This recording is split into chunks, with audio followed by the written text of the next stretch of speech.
right, left. That's how he ordered my steps. So I'ma keep it stepping in the name of the Lord. And my Jesus first ones, I can't take his name in vain. He wrote the vision, made it plain. It's driving the. Welcome, Zoe Life family. Today we have a special guest. And before we get started, I want you to know, of course, that I've been living and enjoying my life to its full today. And so I thank you today that you are here with us. I appreciate you being here with us. We have a special guest. So get ready, buckle your seatbelts, sit back, relax, and enjoy all that you hear today.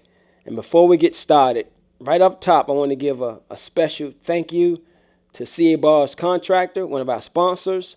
Also, I want to give another special thank you to my wife, Jessica Kelley, and Dream Egeiro LLC, Egeiro Apparel. And of course, I want to give a major shout out to Dream Egeiro Productions, who make all this possible, and they power the Zoe Life podcast. So friends, thank you for being here today. I want to introduce you, or introduce to some, my mentor, to many others, their mentor, the one and only Dr. Mills. Zoe Life family, let's give him a hand. Thank you. Coach, how you doing, sir? Doing well. Man, listen, this is an honor. It's an honor to have you on our podcast. Thank you. It's an honor to be here. Still can't believe it. Can't believe you asked me, but hey, I'm ready. I'm game. Let's get into it. And Coach, you fresh too. You stay fresh. Try to. That's how I remember you too. Try to. So on my way here, right, Coach, I was telling my son, I said, man, you get the opportunity to meet your dad's very first mentor. Wow. And so when we pulled up in the parking lot and he saw you back into your spot, he was like, Dad, how old is he? He said, I was expecting an old man. I said, no. These knees tell me something different, but oh yeah, we still hanging. So I'm just, Coach, once again, thank you. And I know we go probably get into a lot, but I just want to let you know how much I appreciate you, how much I value you, and the things that you kind of invested in me as a young man. You're part of the reason why I'm sitting here today. Amen. Healthy and whole. Coach, some of your words, some of your advice helped save my life. Amen. I might not have, it may seem like I wasn't listening at the time because of my behaviors and because of my actions. But trust me, later on in life, those words and the things that you demonstrated to me really played a major factor, really big in my life to get me to this point. And so I'm trying my best not to start crying. You never seen me like that, Coach, but I really appreciate all that you've done. I appreciate you too, and you know that. I know. You millions of times whenever I run into you on the streets or see you in a wellness center, different places, just unbelievable. Excited that you've written books, pastoring, all these different things, and seeing what you're doing here at your workplace. This is inspiring for me as well. I appreciate it, Coach. Yeah, that means a lot. That means a lot. To hear you tell me that you're inspired by me, it really means a lot. And I guess I'm reciprocating what you gave to me. Amen. And I need that because for the way we look at stuff, I mean, I've been an educator, so I am an adult learner, lifelong learner, and that's the big thing for a lot of us. We get too caught in our positions and our titles, and we stop learning. But to me, there's always room for growth, and that's just my approach to life. Wow. Say it again, Coach. Say it again. So my approach to life is I'm an adult lifelong learner. Adult lifelong learner. Yes, and you can just always, to me, just learn. Sometimes it's hard because I like to talk too. I'm honest, but God gave us 2 ears and 1 mouth, and that's for a reason. We need to listen more and be attentive when I'm listening and in our communication.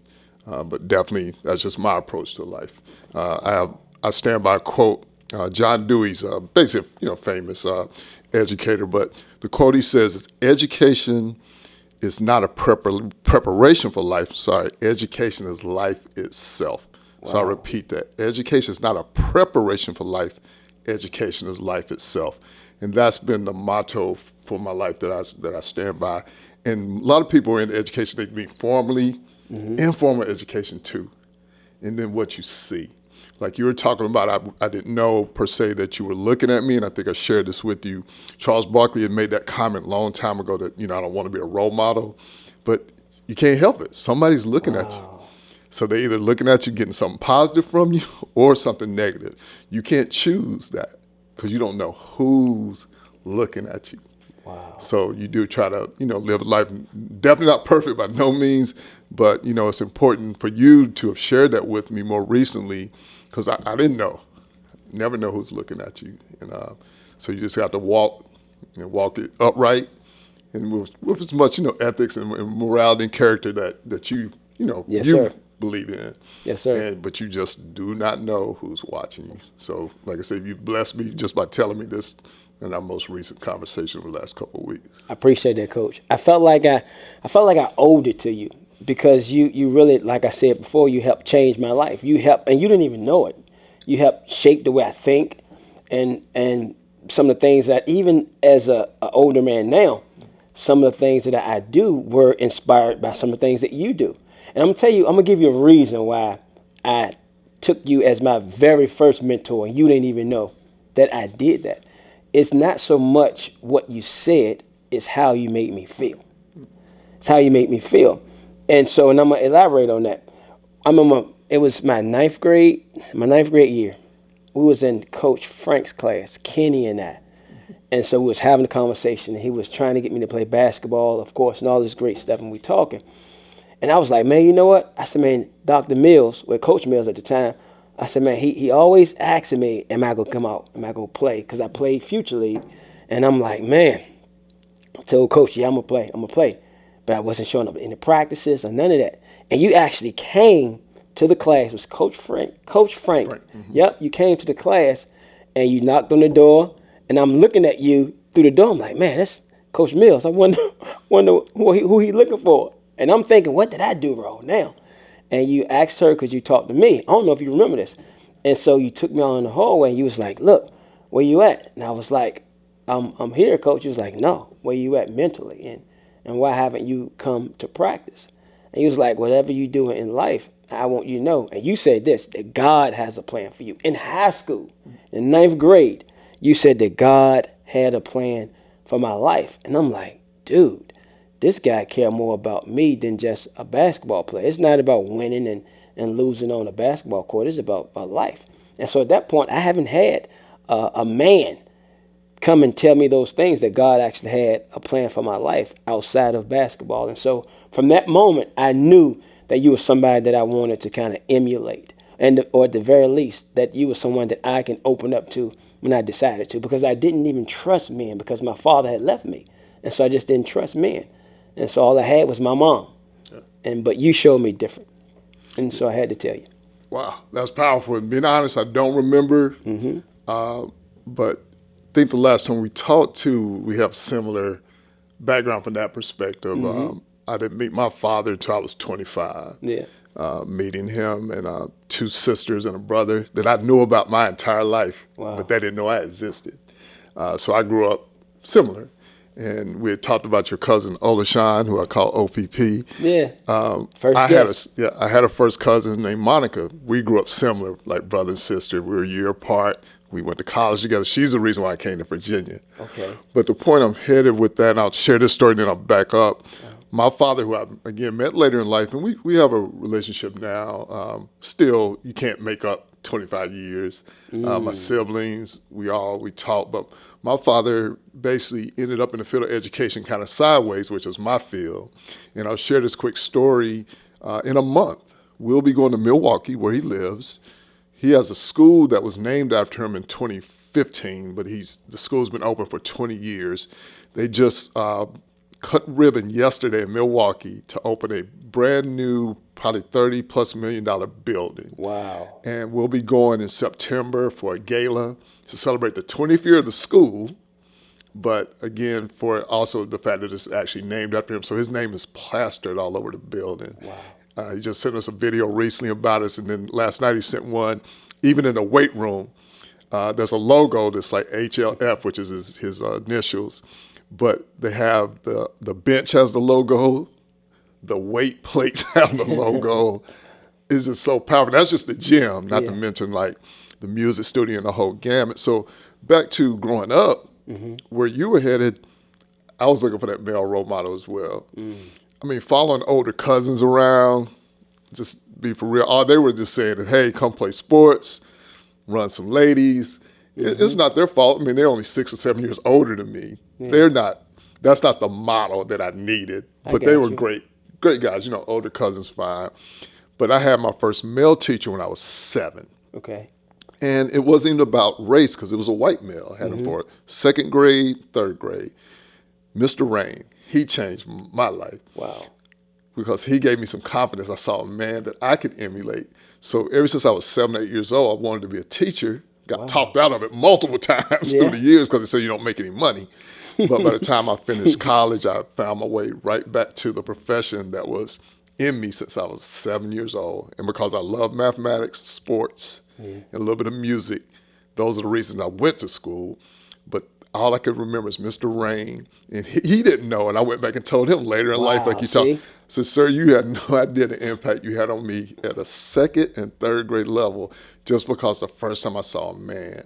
And no disrespect to anybody who's watching this, imagine growing up in a house with all women, grandmother, aunties.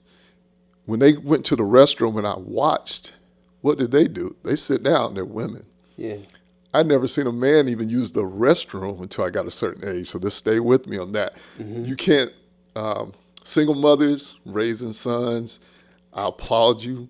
But there's so many things that just by natural you can't teach. I like that. A man.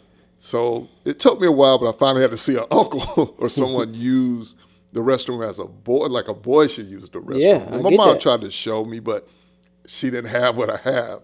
And y'all understand what I'm saying without being too crude and disrespectful. That's just a prime example of how important it is to have, you know, that male model as well, especially for another young man. That's just, again, my story. Can't speak to everybody else, but just imagine that, watching a woman use the restroom and I'm a man, and how I should go about doing that. That's one of the first examples I really remember. And then when I went back and talked to Mr. Rain about some of these things, he gave me a model that he didn't even know.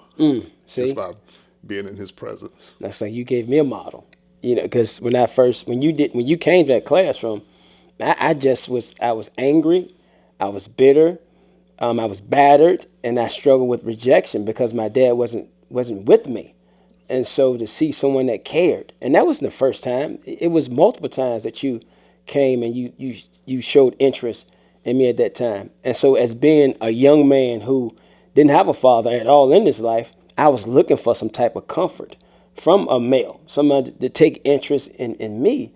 And so I can relate to that, and it's kind of cool. Just last week, I had the opportunity to eat lunch with my boss's mentor, an 89-year-old man. And so we was just talking about how he grew up and how I grew up. And he made a statement to me because I explained to him, because he asked me what was one of my biggest struggles in life. And I said overcoming my dad not being in my life. That was probably the biggest struggle in my life. And he said, well, how did that impact you? How did you make it through life with that? And what was the residual effects of that? I said, man, I was angry all the time. And I was hurt. And I rebelled against male authority all the time. And he said something to me that was so profound, but probably simple to everyone else, and they may understand this, but he said the reason why you probably was rebelling against other male figures or their authority is because the first person in your life that's supposed to teach you leadership and submission is your dad. Yes. He said you didn't have a father in your life to teach you leadership. And so I'm like, wow, I didn't. He said, so every guy that you saw that tried to teach you something, he said you rebelled against him. But you was the first male that I didn't rebel against. Whew, that's I powerful. didn't. I mean, I was never disrespectful to you. Oh, no, never. That's why it's like when we talk now, and as we were here a little early, just reflecting, because you're helping bring back some things to my memory of just those experiences. Yeah. I was sharing like with your son is that I started teaching high school at the age of 23.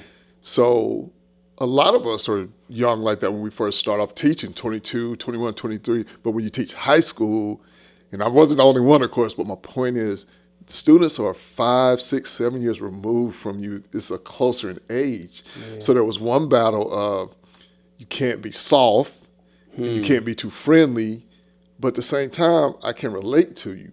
So it's more almost sibling-like more than adult or we say parent to child. So there was a connection. Certain students at Ferguson High School, which is where I started this, and many of you, if you're not familiar with the area, now Christopher Newport's taken that place over. But students would just kind of relate to me back to I didn't know, just literally because they felt like I was close in age. But also some of them tried to take advantage of that and thought they could just, run through me. So I had to develop a harder shell than I wanted to. But the reality is, after a while, I had to be me. I got you. And being me was just connecting, talking. But folks know I coached hard, I taught hard, but in the hallways, everybody would just, seriously just come and talk to me. But they said, Jekyll and Hyde. They said, when I'm in the classroom, I was serious about mathematics, serious about basketball. After that, we got back to, just relaxing and just being able, like you said, just to have relationships. But it wasn't something so much that I was just trying to do. It's just what I felt comfortable. I had to be me. And that took me a minute. Yeah. Because again, I was nervous, and the folks who would hire me said, "Be careful and don't do this way, and make sure that you're not trying to be too friendly with them." First day I go to the cafeteria, I'll never forget this. I have a shirt and tie on, and the teachers at the time, we had to walk behind the line to get our food. The students walked, and the cafeteria monitor said to me, "Young man, where are you going?" I said, "I'm a teacher." But it just, let me know that I guess I looked super young, but I was like, man, I might have a shirt and tie, a suit on. But it's just those things at that time. Basically what I'm telling everybody, I was young. And by the time Domeka started, I probably was like 24, 25 when he first met me. So, I mean, at the end of the day, that's young, especially for a man. Our frontal lobe hasn't finished fully developing until we're about 25. So even though I was the professor or the teacher, I still was coming into my own as well and learning and connecting with the students was just, a powerful thing for me as well. But again, I was trying so hard just not, like I said, be too friendly, but at the same time, I wanted to be myself. Yeah. So to me, it was just a natural connection with so many of you all that I was blessed to be around during those years. And for me, that makes sense, because that's one thing that I got from you when I met you was authenticity. I felt like you was genuine, and I felt like that you was being you, that you wasn't trying to be something that you wasn't. And that was important to me.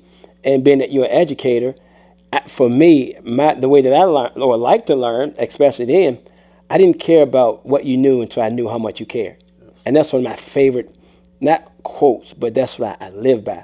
And once again, I knew that you was being genuine. There was no ill motives behind anything that you was doing. And so that brought that connection. But I can say, because of how I grew up, I had put up that wall. I had put up that wall because I really wasn't used to that type of interaction with someone, especially male, that really cared about the person. Because you are an educator. Yes. And so it's two things, well, there's a few things that I like to try to teach our family. If it's not coming directly from me, then from some of our amazing guests like yourself. And being that you're an educator, two things that we kind of try to talk about is purpose, gifts, and the third thing, which is dreams. And so you said that you saw yourself being a teacher, or you wanted to be a teacher since you was 7 years old. Was that a dream, or was that a call, or was it both? It's funny you mentioned, I never thought about it as a calling until later. Okay. So really, what really happens to me was I was into sports so much, and being an only child, my mom did get married to a gentleman. We moved to another little town. It was only like 13 miles away, but back then that felt like an hour. Mm-hmm. So I was away from pretty much my family connection, back to my grandmother, aunt, those I talked about a little bit earlier. So I found myself more alone at the house. So what I would do is, back then we didn't have the video games that you guys has now. We had more card type games. So there was a card game that was based off of baseball that I remember one where we'd buy baseball cards, trading cards, but on the back, you could actually create an entire game because on the back it would have like hit a single or walk or home run on a certain. So I'd take the deck of cards and I'd shuffle them and I created my game and I kept the stats. So I started loving statistics and I would take newspapers and I would try to understand what those .632 things meant. And without even anybody showing me, and then I finally asked, but I kind of figured out. I said, oh, that's the win percentage stuff. Because again, you're 7 and 8, we know, but we don't know everything at that point. So I basically created my own like sports games when I was alone. And it just drove me to love mathematics. And then I have this male teacher, and I'm starting to see what he's doing. I'm one of the fastest with multiplication, all these things. So I'm just really feeling, just good about myself. Yeah. So you go through that phase, get through middle school, everything's fine. I finally get to high school, have another male teacher for Algebra 1. So I end up being a mathematics major, folks, and y'all listen to me. You have kids in algebra in 7th grade, 8th grade. I didn't take algebra to 9th grade just because of the smaller town I was in. But my first year in Algebra 1, my teacher, and we don't know if this is rumor, and I never really asked him, but he had been a teacher, and they said was the valedictorian of his class at Duke University. So this man was powerful to me. Yeah. So we take tests throughout the semester. I never make a 100 on any test, but I do real well. We get to the midterm exam. I make a 100 on the midterm exam. Wow. Algebra 1, freshman year. He makes such a big deal out of it that he tells, my classmates, of course, it gets around the school.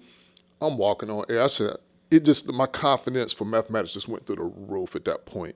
So I become tutors for people. I tutor chemistry, at least the quantitative part, not necessarily the qualitative. But my whole point is the confidence. I got you. And I carried that from freshman year all the way through. But again, folks still said, don't teach. Wow. Because you're not going to make any money. But that's when the calling came. So I get to college. I don't even declare my major my freshman year because I'm still stuck. So I finally said, I just need a major in mathematics. So I was actually a mathematics major, not an education major. So I was going to be what was called an actuary, a mathematician for an insurance company. Wow. So I'm working at North Carolina Mutual Life. It's the first black-owned insurance company based in the mid-Atlantic area. Okay. It's in Durham, North Carolina still. So I started working as an actuarial assistant, but the teaching just kept calling. Wow. So I go to school for a 5th year, which I really should have been working on a master's, but I'm still in undergrad. And that's when I go ahead and do my teaching classes. Yeah. And I never got a chance to student teach, which isn't necessarily the best thing. So, but Newport News hired me what's called lateral entry. So I was on a 2-year provisional, did great my first 2 years. From a perspective, I did okay. So I was able to earn my 5-year license after that. But the point back to, in saying all that, it all started with just interest in sports. And it turned from that to getting a 100 on a midterm exam, start tutoring. Then finally, what was probably calling me when I was 7 or 8 that I didn't understand that's what it was. Got you. It just kept ringing on me, and it rang on me for 5 years of undergrad, which should have been 4. Wow. But by that time, I made up my mind and said, I have to try this education thing. Why are you running from it? And, the rest, as they say, is history. And look at you now. And one thing I love talking about on this podcast is because it's the word Zoe. I think we talked about it before. It's a Greek word, and it means to enjoy life. Yes. It means to live life to its fullest. It's the God kind of life. It's the fullness of God's love, joy, ability, strength. And so it's a life that you can only have in Christ, a life that's powered by Jesus Christ. And so I really, on this podcast, hearing things like what you just said, how people try to convince you to not teach, but yet there was a call to teach. And the reason why they was telling you not to teach was because of the pay. Yes. But you listening to the call. And one thing I understand now, especially for me, if I'm going to enjoy my life to its fullest, then whatever career field or choice or path that I have for my life is not going to be predicated on money. Yes. And so your call wasn't predicated on money. It was Nope. predicated on impact. One, I mean, look at the impact now. But two, I guess, is what you felt like that brought you the most joy. And that's man, you articulated that perfectly. Oh, thank you, Coach. But I didn't understand it. I got that. Yeah, we probably wasn't don't. even close. Wasn't even close. It wasn't even close. That come to you later. Definitely came to me later. Each year of it, even in the struggles, because they weren't easy. Like I said, being that, keep reiterating, being young, a little headstrong at times. I had some struggles those first few years, but once I settled in, it's just maturation. Yeah. And through time, the comfort, and then I went from being a teacher to an administrator. I still miss teaching. Teaching is the ultimate. Okay. But the administrator, so a little bit more money did come in that particular way. But it's definitely just through constant prayer and the church I joined that, and we're going a different route, but taught me about tithing. We're going to get there. And those types of things that influenced my life and actually changed. And I could show people on paper. Wow. From when I started to tithe off of gross, how within 4 years my salary doubled. Wow. And again, not knowing at that time, just trusting under the shepherd I was under at that time, and just started believing in it. For me, the Spirit told me I needed to tithe. And my tithe was off gross, and I know folks battle that net gross, all that. That's not what the conversation is about. It's your faith. But for me, God delivered it for me to say you tithe off your gross. And that's what my wife and I have been doing ever since. And again, the fruits, the Malachi 3:8-12, you can go all day on those things. But, that's just one part. But I also see that, too, is where we head. It's not always about the dollar. It's time. But that scripture, what people missing, he rebukes the devourer. It doesn't mean he's always going to hand you money, but he may keep calamities from happening. May not have a breakdown of the car, something at the house. That's the money that you're saving. People are looking for it almost tangibly in their hand, but he may be doing it in other ways. And but just also giving of your time. And that's kind of somewhere you were headed in that too. That's the bigger piece, is are you really helping someone with your time, your energies, your talents, those things, or are you keeping them all for yourself? And the biggest challenge for educators too is that we want to be seen as, and that's what I told you earlier, lifelong learner. Oh, we got to know it all. It's that pressure. No.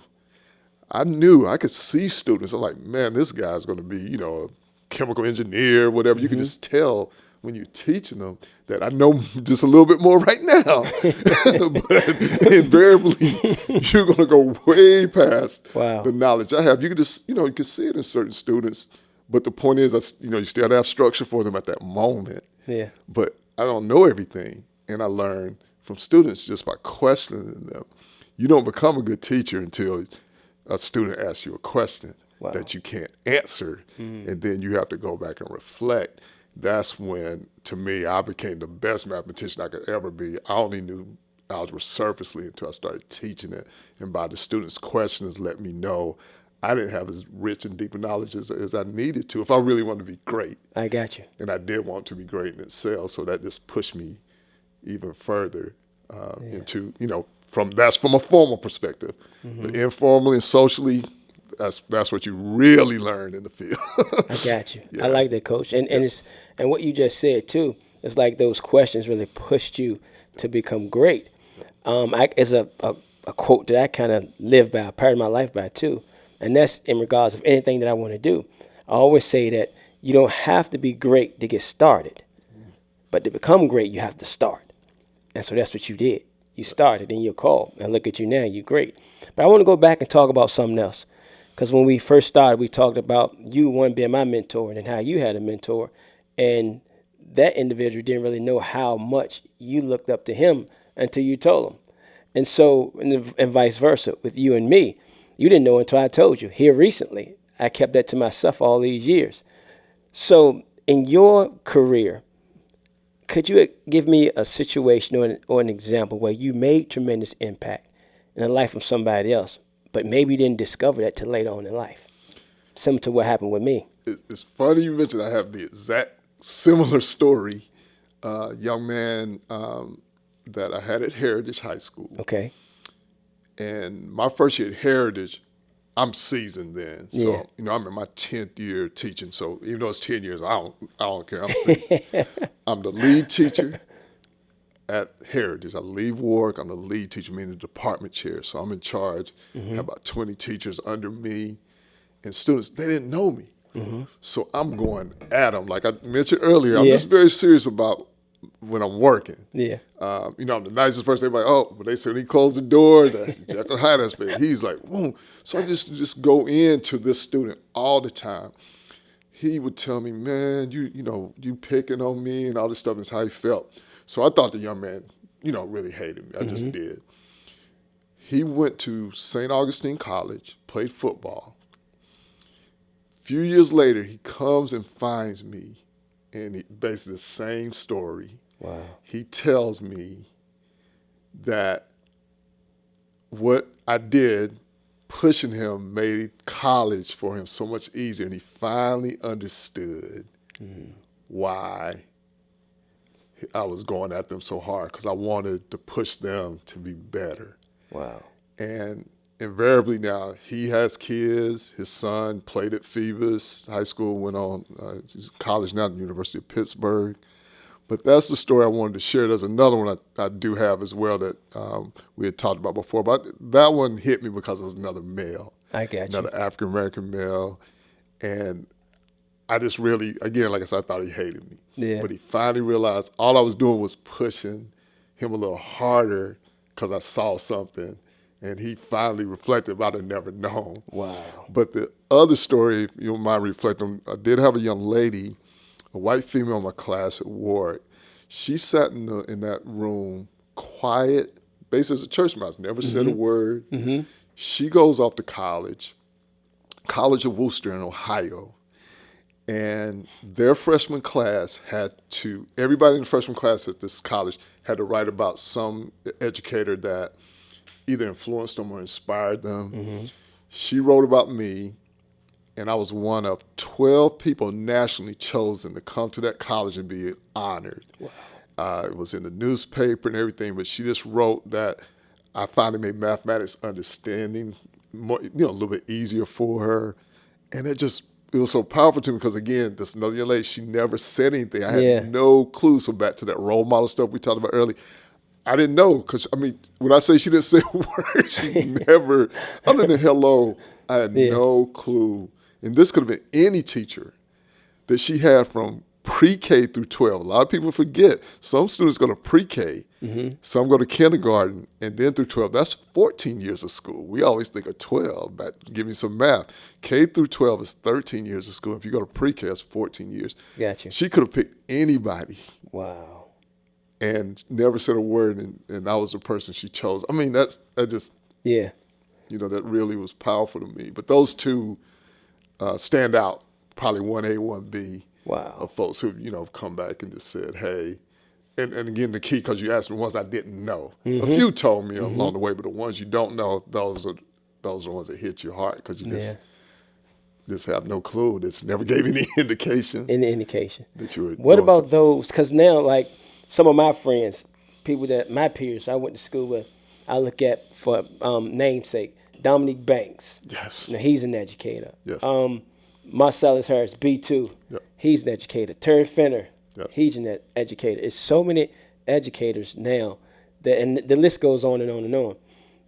Did you mentor any of them, or go ahead? Yeah, it's funny. Of course, B2 is the main one of that group, but I know Dominique called Cheese and Terry Big now dog, being one of my best friends. Yeah, but Dominique, I'm gonna come to Marcellus at the end. Okay. Dominique, I was able to help him a little bit when he first started as administrator at Denby High School, and also Coach Ford, who's a great friend of mine, actually mentored Dominique more and a little bit more with Terry. But Terry also able to talk with him during the first part of his administrative career. Now he's an administrator at Heritage. But Marcellus, who we call B2, of all the people in Newport News, B2 truly is the first person. Okay. So the connection for me with him is I met him when he was 13. He was on my Future League team. So we followed each other forever. Just as recently as Sunday, he belongs to my church actually now. He sat behind me, he and his wife are, of course, running for city council school board. So my pastor, Jerome Barber, called them out and, gave the congregation some understanding of what they're doing. But again, I've known Marcellus since he was 13. So his father, who unfortunately passed away in the past year, that was my first spiritual father in Virginia. Wow, So I I didn't belong know to that. their church. Okay. So that's why Marcellus, or B2 we call him, and I have been close forever. And I was really, really, really close with their family. Like I said, I belonged to that church for almost the first 4 years. I lived in Virginia. So we go, back in so many ways. Not only was I his future league coach, I ended up being his Algebra 1 teacher. And what happened with B2 that some people probably don't even know, he ended up playing football at East Carolina, but he was good in basketball as well. But his close friend was David Macklin. David Macklin, Mitchville, Penn State, played in the NFL. But David and B2 both started on varsity basketball as freshmen. They played against each other in the first game of the year. Unfortunately, I had to actually go and scout that night, so I was actually going to watch Iverson and Tony Rutland. But I get back, B2 breaks his leg in the first game. Wow. Lands really awkwardly on someone's foot and kind of snapped. And Tony Rutland had the same type of injury. So Reverend Harris ended up taking him to the University of Virginia, and this great doctor, orthopedic doctor, was able to put those rods in his leg. But the whole thing is I had to end up being his homebound teacher during that time, but just for mathematics. But I was just so close to that family.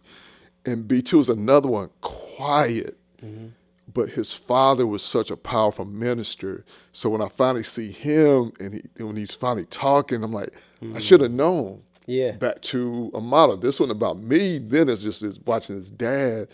But he was like literally sitting at the foot and just learning from his father. Of course, I feel like, he'll tell you, of course, he looked up to me too, those types of things. But I didn't know as much. I'm learning from his dad just like he was. But of course, there's times where, you're going to pull away from your dad and you need that outside source. So I was around him. So we would go to basketball games together. He was always with me. Again, Iverson was the thing back then. We drove one time in the snow, and his mom trusted me.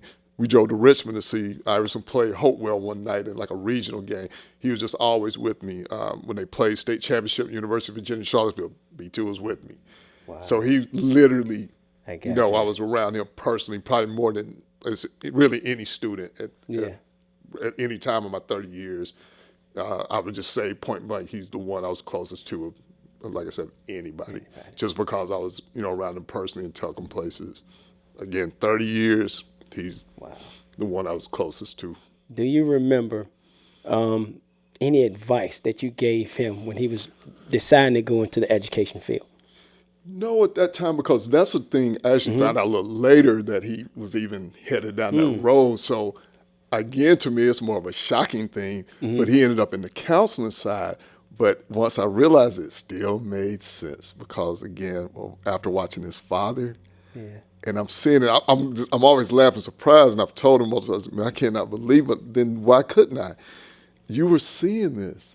You become a pastor. The way he's giving back to the community is just out of this world. Yeah. And, when I say proud, all you guys, but it's just, again, because I watched and I just knew I keep reiterating how quiet he was. Yeah. And to know that he gives, great speeches the whole game. I was like, man, this is amazing to me. He's amazing.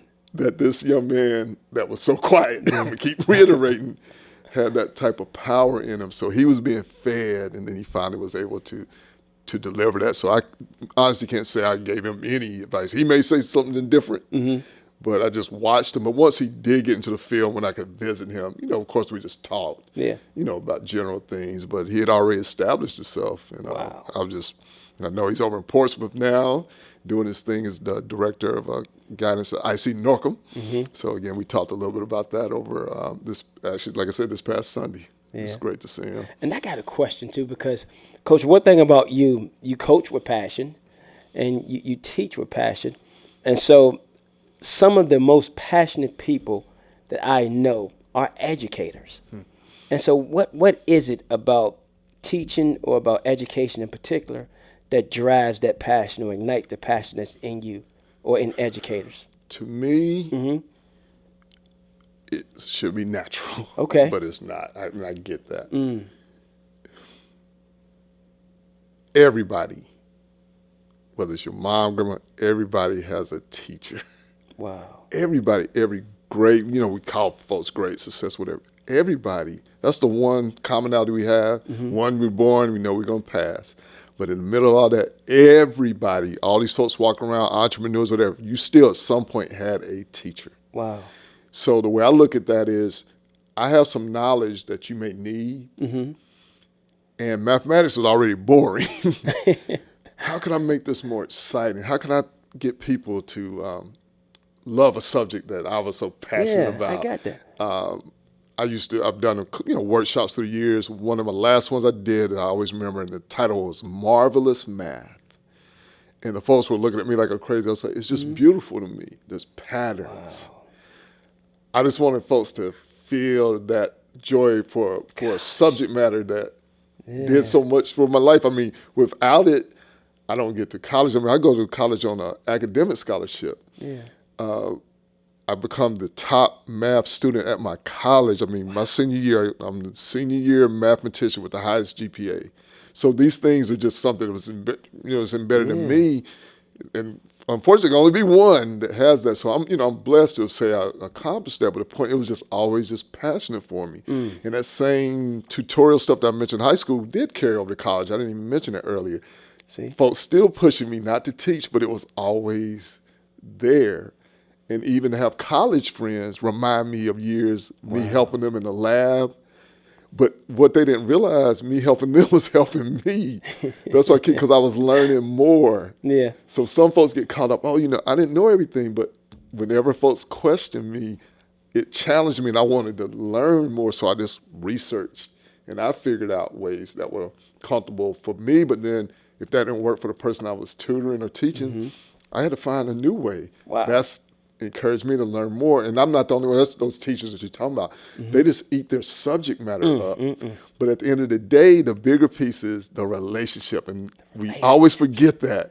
But you said it earlier, folks don't care what you know. They just want to know if you care. So you can have all of that.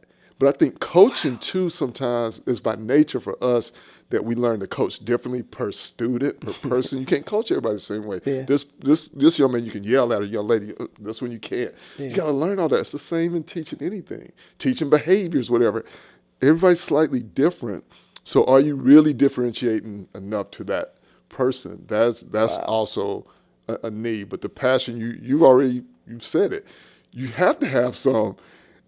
And I'm gonna use this word, and it's not the best word. And that class is dead. I mean, you're just sitting there and you're dead. I'm like, I got to be in here with you for 90 minutes. There's no excitement. If I need to stand on the desk to get your attention, I'm gonna do that. I'm gonna turn a cartwheel because I wasn't a gymnast. But the point is, I've observed many classes. I'm like, whoo, we're all gonna die right now. I remember being in 11th grade and my teacher. Yeah. I said, if I ever tell, I'm not going to be that person. Yeah, not going to be that person. It wasn't that she didn't know her material, but man, this is dry. Miss Austin, please come on. Oh, you see me? I'm going to die a slow death. So to me, it's that love for people. People.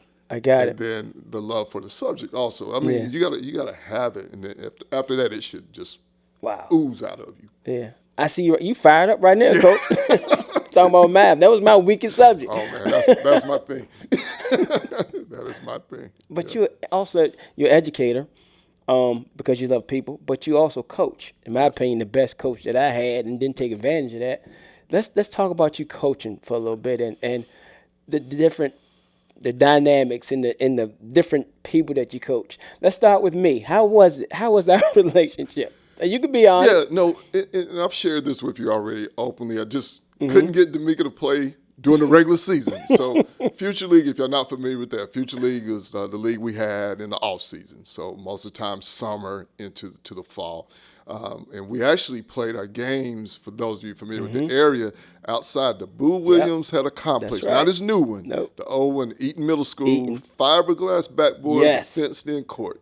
But seriously, Domeka, he was such a talented point guard. And that's probably why now you and I, it's making more sense to me because we know point guards are an extension of the coach. That's right. And not until really the last couple weeks I think about it, that was it. And to me, along with Myron, that I remember, and others, but the two of you guys, for whatever reason, because Myron only played for me about a half a season, too. Myron Higgs, we talk about, is that you two, to me, were the most athletic young people I had seen at that time. In athleticism, some people hear they think that's like a negative, where, oh, that means you went. No, you had skill too, but just the stuff you couldn't teach. Yeah. That's why I wanted you to play, and Coach Ford was helping me a little bit back then too, but for whatever reason, this young man right here would not either get his physical or whatever. There was always an excuse for him not to play in the regular season. But during that Future League, I just thought you were just talented. And we really wanted you to play. But see, there's back to that contradicts kind of what we were getting at earlier. I had to make sure and realize that, did I want him to play just to win some games? Or does this young man need it for discipline's sake? And back then, I'm being honest, I didn't know that you needed the discipline then until we, got a little further in. So initially, I'm wanting to win. But I'm also like, man, this can help. I know it can. Yeah. Because it helped my life too. And I wasn't the greatest player. Even myself, I played on a championship team, high school team, my senior year. First time we ever won our conference, tournament, all of that was in the school. Had been open 20 years. We were the first class to do that. It was my senior year. And there was games I felt like I should have played. My coach didn't play me. Yeah. Funny, I literally just talked to a buddy of mine a couple of days ago about this very thing, how they would always push for me to get in the game. But when you're on the bench, if you really, again, involved, you actually learn more because I watched. So you want to be prepared. But some guys, they just sit on the bench mad sulking. No, I'm watching the game. That's how you learn the game. So to me, that's what I was able to bring, is that for sometimes, for that last year, I watched too much. I wanted to be on the court, and I wasn't. And that hurt me, but I still learned the game. Wow. So when you're coaching, that's what coaching is. Coaching is a little different than playing. Sometimes the best players can't coach that well. Reason being is they haven't really watched the game. So they've just relied on talent. Yeah. And not necessarily always IQ and really knowing where things, even if they do it naturally, it's still, when you got to show somebody that, that's an ability. If you really look at the course of time, some of the greatest players, even take Magic, who was my favorite player, Magic Johnson of all time. If you really, really, really look, he tried to coaching, but he wasn't really that successful at it because he's expecting someone to be able to do exactly what he could do. Yeah. But you're like one of the greatest of all time, so they can't do what you can do, so they also get frustrated. Wow. Whereas sometimes the guys on the bench, if you really look at some of the greatest coaches, a lot of them weren't superstars in the big leagues. Yeah. They were okay in high school, whatever, but just do some research in that, and you'll find most of the time was the one that sat a lot and just looked, paid attention, and studied the game from an IQ perspective. That's not saying those superstars don't know the game. That's totally not what I mean. But knowing something and being able to teach it, that's the biggest challenge. Knowing something and being able to teach it. It's the biggest challenge. I like that. So you've been teaching now. So you retired after 31 years. Yes. I got a question. So is there like a difference, let's say, in the era or the generation that I grew up in, and you was my teacher, opposed to, let's say, the kids 10 years later or 10 years after me? Was there like a difference? Like, how was it then and how was it before you retired? Yeah, we quick to say they're different. We really are. There's reasons for that. But really, if you really get down to the weeds at the end of the day, there's not much different under the sun. But what happens is there's more access to things. And when I say things, I mean negative things. Access to weapons grew. Access to drugs grew. So what happens is we paint these young people as worse. But really what it is, they got access to things that also are unsafe. Yeah. So that's what really changed the tenor of schools. Bigger than just Columbine shooting and those things, but when young people are able to get their hands on, like I said, weapons, drugs, so much easier than when we were growing up. That's the part when I really reflect. That's what made the profession change, get a little bit tougher. Because to me, and no disrespect to any of y'all, cowardly to pick up a gun, a weapon, or whatever to solve your issues. The guys I grew up with were hard. They fought. They and fought, then that was yeah. the end of the day. You would live to tell about it. Sorry, you guys aren't tough to me. You're That's not. right. I got that. But it's still, they're dangerous because that's a weapon. So it changed how we approach young people. When I was growing up, it was all about whatever the teacher said was right, and you went home, and that's it. But what changed now, and we get as educators, we have to start acquiescing, asking the student. They call it student agency now. How does the student feel about this? What should we do? Involve them in a way you need to teach them. It's good to some degree, but it's like we go too far with everything. To me, there's happy medians with all this stuff. So deep down, just being real, and I ended up being a principal at the alternative school, so I was supposed to have all the worst students in the world. But what was happening is this trauma. A lot of them is kind of, you were going through trauma. That's it. So a lot of these young people are just going through trauma. When you sit and talk to them one-on-one, again, they're not hard, but that outer shell makes them tough. Wow. Or think they're tough. But when you talk to them soft, and I don't mean soft in that bad way, but they want somebody to care too. But I put on this hardcore, and I'll keep saying it. Then when I'm out in the streets, I have access to stuff that a lot of folks didn't have earlier, so they get into more trouble. Sometimes, unfortunately, it's just more dangerous because it's just easier to get wrong things. And quiet is kept. I love these two. Yeah. This has changed the game because, again, you threaten people on your little, whether it was Snapchat, the young people got away from Facebook, we know, whatever you're using now, from TikTok, Instagram, whatever, that's where all the stuff starts. Because, again, I'm saying, Carol, I'm behind this mic right now, I can say whatever, do whatever. But when you face to face, I got you. You're not popping that junk unless there's an audience. So the audience does what? Gets you all hyped up. Yeah. So we used to joke about fighting. When my middle school coach did with us, so y'all want to fight. Everybody leave the field. Y'all fight. Yeah. They can't do that now, but the point he was driving is it's not going to be a show. Wow. And what that used to be, we said the real ones that want to fight, they fought at school because they were happy somebody would break it up. See, in the neighborhood, there's nobody going to break it up. No, the ones that didn't really want to fight fought at school because they knew somebody would break it up. I'm just being real with you, but our coach was like, y'all close the door, no show. Y'all, he would stand there as y'all go at it. And kids are like, oh man, what am I going to do? This is actually my buddy. Yeah. But I was putting on a show for my friends. Wow. But I'm just saying, it's just dangerous. To me, it just became more dangerous. So I'm not going to give the disrespect to say these students are that much worse. But any educator who will watch this will say, he's crazy. They're each 10 years. It's just things changed in the expectation from the teachers. That's what really makes it tougher. The educators are asked to do a whole lot more than was required when I first started. To me, that's what actually changed and makes folks then feel like students have more power and control than they need. Because we have a book in the school system. It's called the Rights and Responsibilities Handbook. So people call it the Code of Conduct. Newport News called Rights and Responsibilities Handbook.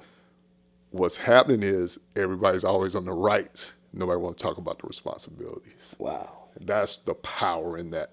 Rights and responsibilities. Wow. Students and parents, I just want my rights. How about your responsibilities? That's when you shut it down. They don't want to talk about that part. But if you look at it, it's supposed to be pretty even. But the rights started taking control over the responsibility. And you kind of answered my next question, because I was going to ask, what is the role of the parent in all of this? And you kind of just answered for me. It's there's rights, but there's a responsibility. Yes. And that responsibility falls on the parents, right, as well as the student. Yeah, it's everybody's student as well. But the responsibility part, yes, and that's the thing that I think folks miss. Okay. We're not asking you to do anything, just help your young person. Yeah. But if you're a parent, maybe didn't have a great experience in school, parents expect us to solve every social ill. But then they'll turn around and say, well, don't teach my kids your morals. And so I'm stuck. You know, which way you want me to go? It can't be when the wind blows. I've had situations, I'll give an example. I'll just say a bus driver. When I became administrator, some bus videos, some of the funnest things of life, I'm saying this facetiously, it's just really tough to watch those videos and things will happen. So the bus driver really, it's not their role really like to jump in, like break up a fight. Okay. Because again, they're driving a thing for one. So here was things that happen. Same with security. Security is supposed to break up fights. So let's just stay with bus driver. We've seen fights happen. Parents come complain. Why didn't they jump in? They should have stopped it. Da, da, da. I'm like, okay, they're really not supposed to. But again, you seeing somebody get pummeled, you kind of, your heart, you get in. Yeah. The next time it happened, the driver helps, breaks it up. This parent comes in, why did he touch my child? Wow. So y'all get what you don't know what to do. That's right. I don't even know how to instruct it's the same thing for teachers. I should have left security out of the initial conversation because security is trained. They're supposed to be able to de-escalate and whatever. Mm-hmm. Teachers also are not supposed to really jump in and break up physical altercations. But again, I'm seeing a child get pummeled. Wow. I feel like I got to do something to help. Anytime they don't, parent comes, why didn't they help? Why didn't the teacher do? The next time the teacher does, you can't, it's literally a lose-lose. It's just based on the way the wind's blowing at that time. What do you want out of these people? 1 minute they're helping, you say they shouldn't touch. The next minute they don't get involved, you say they should. I mean, it's confusing. Yeah. And that's what I'm getting at about the amount of pressure that's put on. They don't really know. You don't know how to respond. Wow. And a different administrator may tell you something different. But if you really get legal, they really should not physically get involved. Mm-hmm. And I know some people may watch and be like, Darwin, don't tell all the secrets. But the point is, I'm just trying to be honest. Yeah. What do you really want from these people? They're stuck. They don't know what to do. As a human, I'm going to get involved. That's just me, because I don't want to see folks get hurt. So I jumped into them and tried to help break them up when I could. But others, I understood because they get hurt. They get punched. I've seen people, rotator cuff tears and broken bones, in terms of, getting involved. And not that everything's a fight, but I'm just using that as the example of some things that have really changed through time. I got you. Yeah, because when I was in school, we got paddled all the way up to 9th or 10th grade. We got paddled. Yeah, but then they had to stop. They stopped it. Yeah, I got paddled. Yes, Mr. Brickhouse. Yes. Yeah, I got. Yeah, I remember. Felt real good. It was one paddle. Yeah, that's all you can get. But yeah, it's still. But people are people. That's what I mean. We really haven't changed. It's just the expectations, the rights, and the responsibilities. Yeah. If folks would focus on that more, to me, it could even this thing out. Yeah. And so I'm learning some things, and I'm just keep for another few minutes. But now, sitting here with my first mentor, I get to see now some of the similarities. I didn't know, watching you as a teacher, I didn't know that your dad wasn't in your life, just like my dad wasn't there. Later on in your life, you connected with your dad. I connected with my dad like a week before he passed away. Wow. And then two, now you're a professor at Regent University. And so one of my dreams is to become a professor. I have the credentials now. And so I'm trying to seek out how can I become a professor. Just speak a little bit to that. And was that a dream of yours to become a professor? Okay, was not. Mm-hmm. But there's another quote. I started with the John Dewey quote. Now I'm going to go Whitney Young. Whitney Young says, it's better to be prepared for an opportunity and not have one than to have an opportunity and not be prepared. Yep. Education is not a preparation for life. Education is life itself, first motto. Okay. Second, better to be prepared for opportunity and not have one than to have opportunity and not be prepared. Wow. So I was going to be a math teacher. Someone convinced me, go back and get your master's. I do that. I'm still a math teacher. Work on your administrative endorsement. Okay, I start doing it. In the midst of that, you're in the program, finish up your doctorate. Go ahead and do it. What's the story behind that? I was just prepared for the opportunity when it Wow. landed. So I did I adjunct at Thomas Nelson actually since the year 2000 up until about 2015, but I was still only doing mathematics. But because I went the administrative route with my doctorate, it opens all these other doors. And again, it wasn't the plan, but I did start adjuncting at Regent kind of off and on in like 2008. So I was doing Thomas Nelson and Regent just a little bit, helping a friend of mine. And again, the friend that I was helping, we were taking classes together for, she was in what was called an EDS program, Ed Specialist. I was in the EDD, Doctor of Education program. But she started working at Regent. And she was running like a professional development center, Martinson Center. And she just asked me to help her with one class. One class turns into 2, 3. Next thing you know, I'm directing a program that I'm not even full time. Wow. And it was for math specialists. So it's still in math. It's leadership in mathematics. And it's for a math specialist license that's offered through the state of Virginia. So I helped this cohort from Virginia Beach finish up, and I still keep teaching in the program. Then I become the professor of it, only one, and then I hire a young man from Florida to start doing online for us. So he and I are running a program, 50 to 60 students. We're tag team teaching. He's still in the program. I become a principal, and it becomes too much, so I stopped working there in 2017. Lo and behold, in 2022, they finally offer a full-time position for the program that I used to run just as an adjunct. And by the way, the part I skipped is what happens during our accreditation, SACS accreditation, they said, hey, you can't have an adjunct run the program. So I had to step away as director because I wasn't, legally the director because you needed a full-time person. Plus, being a principal, it was all too much. But again, 5 years later, they offer a full-time position. They just reach out and say, are you, willing to at least interview for it? And how God works from there. So I was at 30 years and 3 months for the state of Virginia because I have 6 months from the state of Wisconsin as well. So that's my 31 years. But the point is, it was a time where I could retire and then go work, private sector. And it wasn't back to that calling or not. It just was the timing. Yeah. And that opportunity to go full time on something that I was passionate about separately. Yeah. And it just, I just feel like God said this is the time for you to try something, new. Wow. So I'm starting year 3. Actually, classes just started this week. So I'm in year 3 of being a professor at Regent University. Wow. Congratulations, Coach. Thank you. So I got one more question for you. So you talk about God a lot, and even when I met you as my coach and you came to classroom that day and spoke to me, you told me God had a plan. So how important is your faith? And I'm listening to your story, and you didn't have a dad.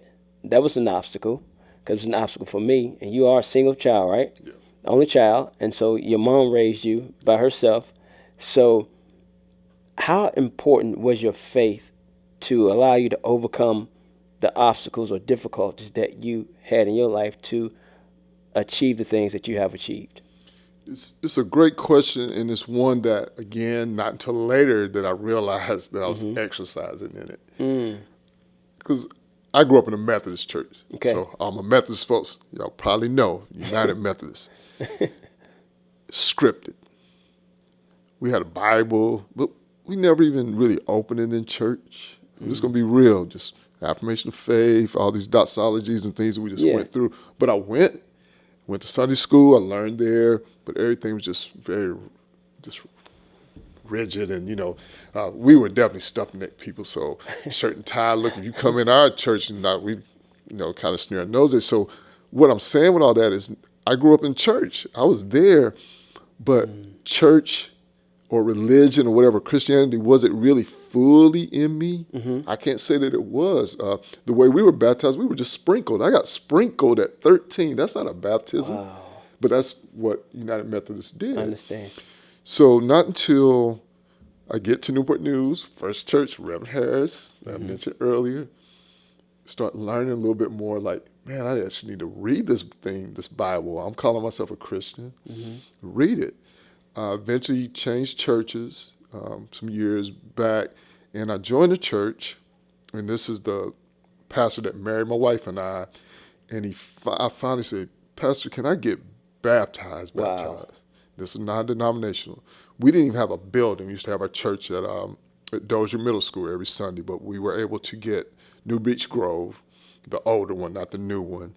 That's where I was baptized in water there in 1997, October.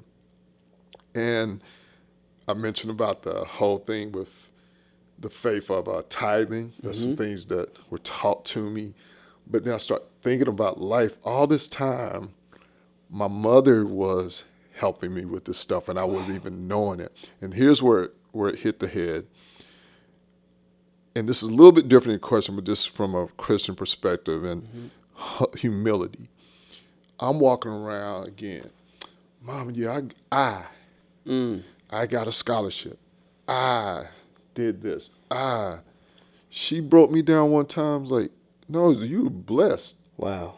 And it just finally hit me that I was taking all this blessing from God for granted and talking about I when it's all a blessing.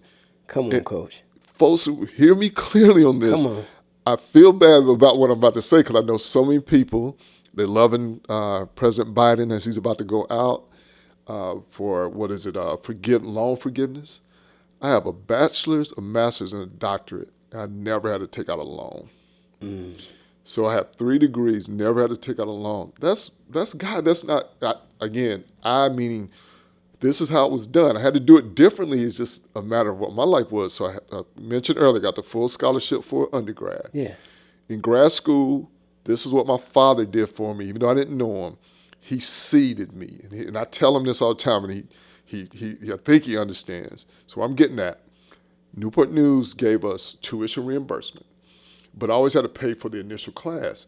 So my master's, he gave me the initial seed money for my first graduate class. After that, I take a class, I get reimbursed, I worked a couple jobs, I just paid my own way. It took me longer, right? Start working on my doctorate. He paid for my first class, that's the seed. So he planted that seed, I'd get the reimbursement, that helped me pay for the next class, and I just kept. Took me a long time for each, but the point is I refused to take out a loan because it was laid out. So, I guess my dad, I'm sure he felt some way like, he wasn't part of my life early, so he felt like he had the money to do it, but I still didn't want to beg him. I could have asked him for even more. I was like, no, I just need the seed. So he planted the seed. First class master's, first class doctorate, and the rest I'd pay for with my own money. But again, back to it was just God blessing.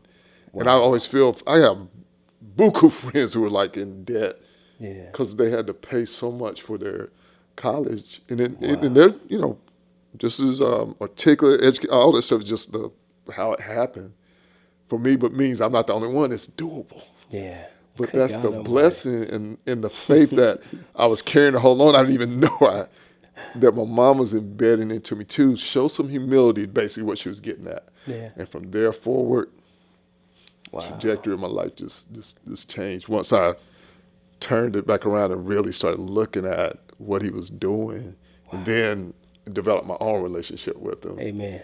As opposed to everybody else's and the preacher telling me this and all that, till I developed my own. And that's where the trajectory of my life even went even higher. Wow. So 2 things changed your life. 1, education. You said education changed your life. And 2, God changed your life. Oh, absolutely. And he was there the whole time. Mm-hmm. But still to this day, we all sinners. Why are we fighting him? Yeah. He's right there just waiting to guide us. And you still inspiring people. Trying my best every minute.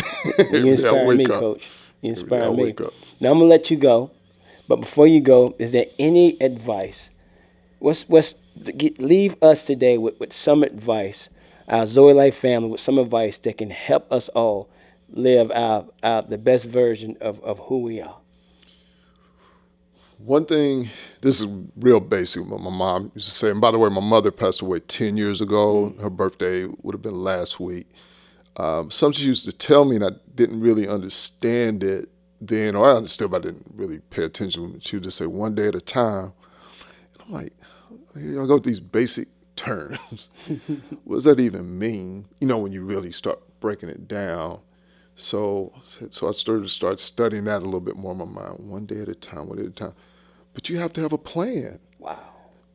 Write the vision, make it plain. Come on, Coach. But still, you really can't do it more than really one moment at a time.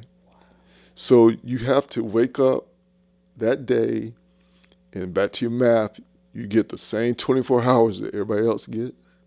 You get the same 365, 366 on leap year.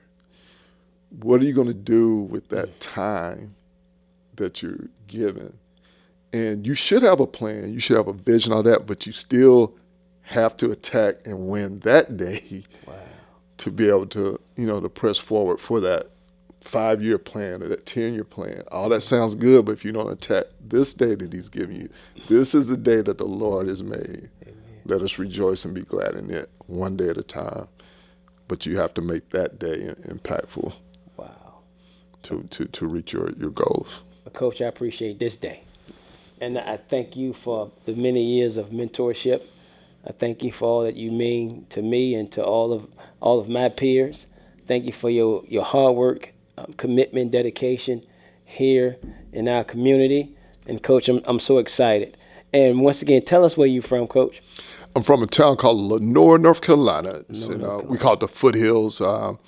Some of you may be familiar with Asheville. That's in the mountains. Charlotte. So Charlotte, I'm 80 miles northwest of Charlotte. So I'm up in this little mountains. If you've heard of Appalachian State University, that's in Boone. I'm 26 miles below. So we're at the foot of the hill. And if you go up in the elevation, you know the difference. Your ears stop up. 18 miles of blowing rock from my hometown, it would be snow and blowing rock, and we'd have nothing. But they call it, like I said, the foothills of North Carolina, Lenore, Lenoir, Lenore, North Carolina. I appreciate you, Coach. Yep. Love you too, Coach. Love you too, D. Zoe Life family, listen, I want you all to give a big hand to my first mentor, Dr. Mills. It's been a wonderful episode. I'm hoping that I can get him back again to share some more with us. And before we leave, once again, I want to give a shout out to CA Bars Contractor. I want to give a shout out to my amazing wife, Jessica Kelley, Dream Egeiro LLC, Egeiro Apparel. And I want to give a shout out to Dream Egeiro Productions, which powers the Zoe Life podcast. Zoe Life family, I love you all. Right, go get left, it. I gotta lean to my step. The word got the whole pad lit, so I'm walking on the truth, no cap. 1, 2, step. Got the party jumping like a rat. I'm flashing the Bible like a tool. His words bringing people out the trap. 3, 4, 5, 6, 7. But I can't let the beat rest. Bars on tight mode, got the devil reaching for his chest. 3, 4, 5.